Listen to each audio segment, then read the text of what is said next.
Yo, what is up, guys? James Carter TV, continuing my 32 teams in 32 days preview for the 2015 NFL season today. We are talking about the Seattle Seahawks, the 2014 Super Bowl champions at the end of the 2013 NFL season.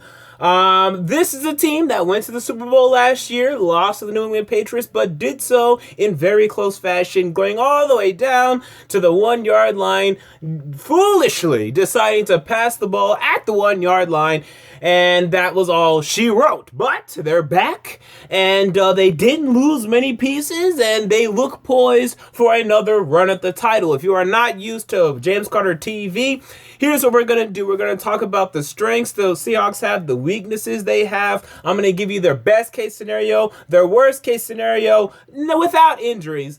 And I'll give you my prediction on how well I believe the Seahawks will do looking at their schedule. I'm not going to go game by game because who knows if they're going to win their game on December 8th. No one knows. But you can see how difficult it is to schedule and how will they be able to do with that. By the way, if you have a favorite team that's not the Seahawks and you're wondering when I will make a video about them, the full schedule for my 32 teams in 32 days schedule is down below in the description box. So with that said, let's talk about the Seahawks and let's talk about their strengths. And there's a lot of them. The most strong unit to me would definitely be their linebackers. You have KJ Wright, Bruce Irvin, and Bobby Wagner. Boom, boom, boom. 1, 2, 3 punch. 3 linebackers and a 4-3 that basically are, if not the best at their position, near it. Bruce Irvin is not really near it, but KJ Wright and Bobby Wagner, oh yeah, they're nearly the best at their respective positions. And Bobby Wagner got paid because of it. 4 years, $43 million contract. The highest paid inside linebacker in the NFL.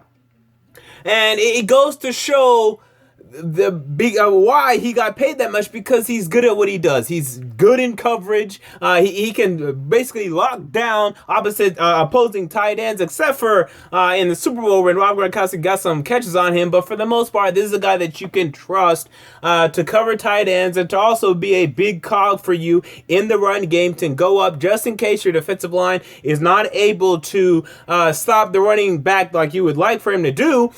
He is able to be a safety back there, and he also bails out the Seahawks' defensive tackles, because the Seahawks don't have great defensive tackles. They do have Brandon Meebane, who's really good, but on the opposite side of him, you have Jordan Hill and the other guy, I'm forgetting his name right now. Let me pull him up right now. Tony McDaniel, who aren't really great defensive tackles. Great, they can have some good plays here and then, but just in case they let a running back go past that level, Bobby Wagner is there to clean it up, to stop the running back on the opposing team from getting a big run. He is a big safety valve for the Seattle Seahawks defense, and just in case he misses, who do you have back there? The other strength for the Seattle Seahawks, their safeties, Cam Chancellor and Earl Thomas back there in the secondary. Elite defenders at their position. And this because of that, when each level you have players that are willing to stop the run on the defensive line, on the linebackers, on the secondary, it is almost impossible to find a way to get a long run against the Seattle Seahawks. I don't think the Seahawks gave up a really long touchdown run last year. It's almost impossible to do against that unit. Well, that unit, when each and every unit, defensive line, linebackers, and secondary all have the ability to stop you from getting big runs. And it's a big reason why you can't put up a lot of points against them. You just have to chip your way, maybe 3 yards, 4 yards in the run game, and like the Dallas Cowboys were able to do, and that's why they were able to win against the Seattle Seahawks in Seattle, mind you, last year. But it's very difficult to do. Those are the two big strengths for the Seattle Seahawks. Their safeties and their linebackers. Weaknesses, it's the offensive line, number one. The offensive line is not very strong, and it's gotten weaker now because they lost James Carpenter in free agency. They traded away Max Unger, albeit for a big target in Jimmy Graham. Max Unger was a Pro Bowl center for a reason. Now you have J.R. Sweezy, who started last year, but is not a very good guard at his own right. You input Who is that? I don't even know who that is. Jean-Pierre at center. I don't even know who that is, honestly. But I'm looking at it right now. Pro Football Focus, thank you for providing this information for me. A below average center in his position. You drafted Justin Britt in the 6th or 7th round last year. He started. He did okay, but he's just okay right now at this phase in his game. And Russell Okung is a Pro Bowl left tackle, so you don't have to worry about that side. But the offensive line is still an offensive line that's in flux, and they need to find a new cohesion with this new unit, with new pieces going in, with the changes in the offensive line. That's a weakness for me. Another weakness, it's been a weakness for a while, and that is their wide receiving core. Now, they did add Jimmy Graham, but he'll be playing tight end for them. Now, he's kind of a flex position, though. He will be out there in the slot. He will be outside, so I guess you can count him as a wide receiver. But just looking at the wide receivers, it's a weak position for them. Doug Baldwin is not a number one wide receiver. He's not. Okay, and then you Paul Richardson occasionally caught a ball or two. They drafted Tyler Lockett out of Kansas State. He could be someone that could develop to be a good weapon for Russell Wilson. But for right now, this wide receiving core is not one that you look at and you're afraid of. It's a good thing that the Seahawks got Jimmy Graham, because they're going to need him to make plays this upcoming season. It's going to be a lot of Russell Wilson and Jimmy Graham, and also relying on the run game of Marshawn Lynch. But, I mean, again, when you are bailed out by your elite cornerbacks, your elite safeties, and your elite linebackers, that defense is not going to put up or allow a lot of points to be put up on them. So now your offense doesn't have to put up that many points. But this is an offense that, to me, will be a little worse than they were last year. But they are also aided by the development of Russell Wilson. He will continue to get better. So at best case scenario, it offsets. Your offense is just the same level as it was last year. To me, I think it's going to be a little worse. Yes, you did add Jimmy Graham. But the offensive line is really going to struggle to me. I'm not sure how much success Marshawn Lynch is going to have consistently. Yes, he's great at breaking tackles and making yards after first contact. But with this offensive line, his production is going to go down this year. So look out for that. I still think, though, with all that said, the best case scenario for the Seattle Seahawks, they could still be a 13-3 team, have the best record in the NFL, have home field advantage throughout the NFC playoffs. That's still very much possible when you have the defense that they have and the good quarterback that they have in Russell Wilson. Worst case scenario, Marshawn Lynch just is not able to get good yards behind this offensive line, and age kind of catches up to him a little bit, and the Seahawks had trouble running the football and putting up points.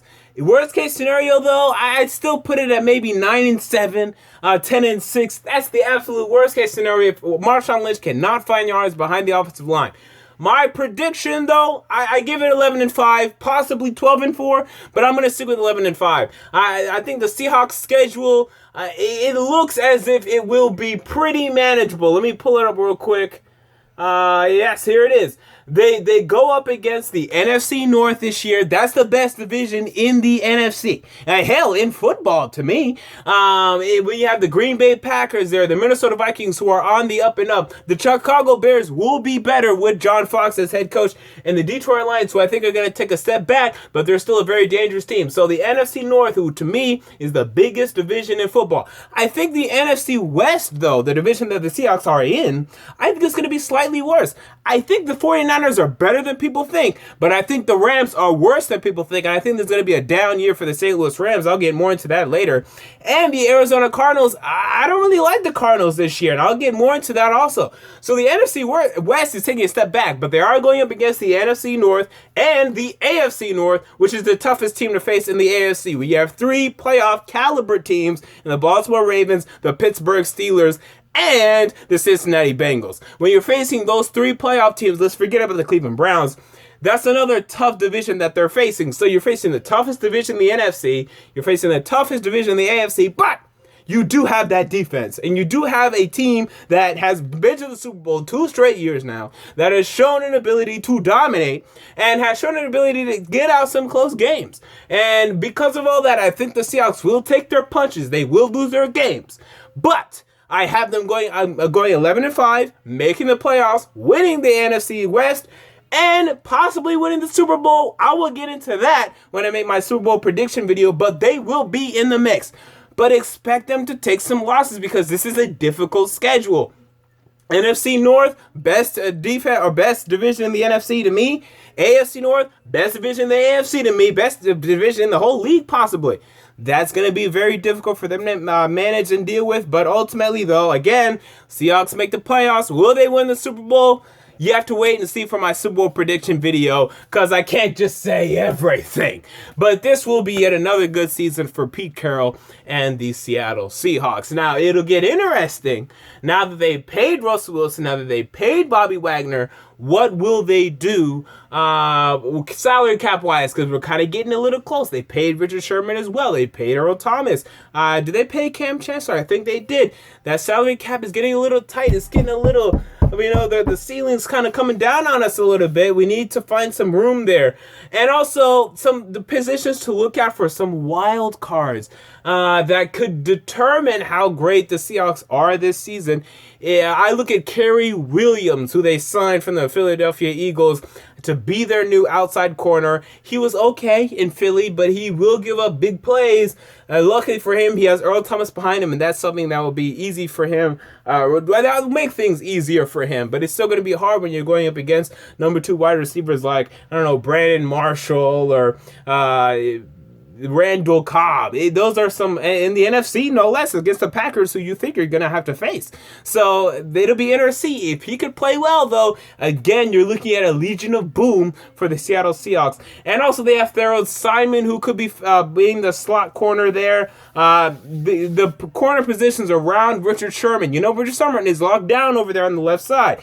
What's going to go on with those other cornerback positions? You have players that aren't as developed yet that need to develop or are just not inconsistent, or just not consistent, like Cary Williams.